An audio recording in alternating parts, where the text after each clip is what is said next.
Praise the lord. ఈ ఉదయకాల సమయం మీ కొరకు ప్రార్థించాలని నేను ఆశపడుతున్నాను.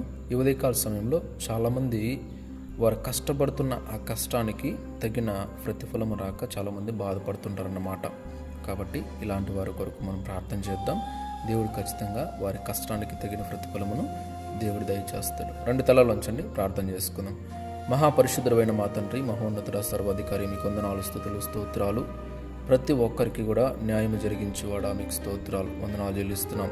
దేవా, ఈ ఉదయకాల సమయంలో మరొకసారి మీ పాదాలు పట్టుకోవడానికి మీరు కృపనిచ్చున్నారు. అందుని బట్టి స్తోత్రాలు. ఈ ఉదయకాల సమయంలో చాలామంది కష్టపడుతున్నారు, కానీ వారి కష్టానికి తగిన ప్రతిఫలం రాక చాలామంది బాధపడుతున్నారు, నిరాశపడుతున్నారు. అయ్యా, అలాంటి వారిని కూడా దర్శించండి. వారి యొక్క చేతుల కష్టార్జితాన్ని మీరు దీవించండి, ఆశీర్వదించండి. వారు ఎవరి దగ్గర అయితే కష్టపడి పని చేస్తున్నారో ఆ ఓనర్స్కి నాయన ప్రభా వారిలో దయ పుట్టించి, దయ కలిగించి, నాయన ప్రభు వీరి పట్ల దయ కలిగి వారి కష్టానికి వారి తగిన ప్రతిఫలమును ఇవ్వడానికి వారిని ప్రేరేపించమని ప్రార్థిస్తున్నాం. సహాయం చేయండి.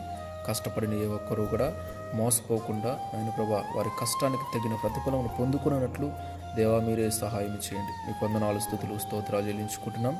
అదే సమయంలో సామెతల గ్రంథం 10:22లో మీరు చెప్తున్నారు, తండ్రి దేవా నాయన ప్రభు, మనుషుల యొక్క కష్టం వల్ల వారు ఏదో పెద్ద ఆశీర్వదించబడరు, కానీ మీరు ఆశీర్వదిస్తే మాత్రం ఆ ఆశీర్వాదం నిరంతరము నిలుస్తుందని చెప్పేసి చెప్తున్నారు. అందుని బట్టి కృతజ్ఞతలు.